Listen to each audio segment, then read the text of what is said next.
Hi, welcome to the Bride Link's DIY YouTube channel. My name is Haley Dotson and I own the Bride Link. And today I'm going to show you how to make cake pops. So let's get started.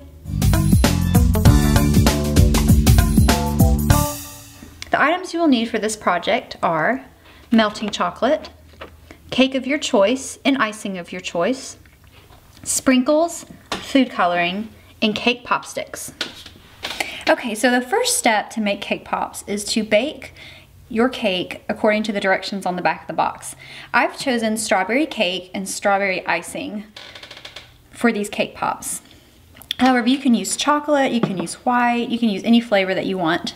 After baking it, make sure you take off the sides of the cake because this is not as soft as the inside, and you don't want that in your cake pops. You want the moist cake from the inside. So I just tear it off and I crumble it into the bowl.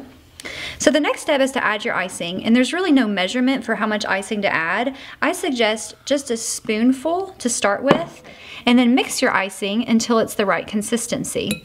I suggest using your hands if you don't mind getting your hands a little bit dirty, but I'm using a fork. And the key to having the right consistency is so the cake will stick together and not fall apart, but you don't want it too mushy or they won't hold a form. Okay, so this is a perfect consistency. It's sticky and it holds a shape. And you can actually roll it in your hand and it still holds a shape. So a good size for a cake pop is actually a little bit bigger than this. And it's really helpful to actually use a spoon so you can try to get the same amount each time.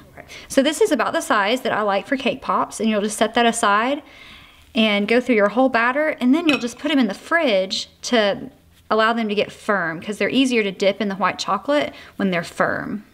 So the next step is to melt your baking chocolate, and you want to be really careful how you melt this. I would do 30 minutes at a time until they soften, and then after they soften, do 15 seconds at a time because it's possible to burn the chocolate. And you want to work pretty quickly because you don't want it to cool down and harden. So this is how you do it. You just put your cake pop stick down in the cake ball and swirl it around in the melted chocolate until it's completely covered.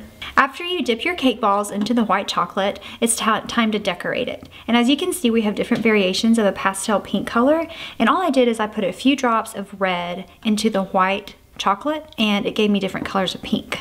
And then I just drizzled a little bit of pink white chocolate on top of the cake ball, and that gave us these different variations of texture and color, and it's just so fun. And we also added a little bow at the top. You can see on these others, while the chocolate was still warm on the cake ball, I sprinkled a little bit of color on the top. And here's some fun Easter themed ones as well.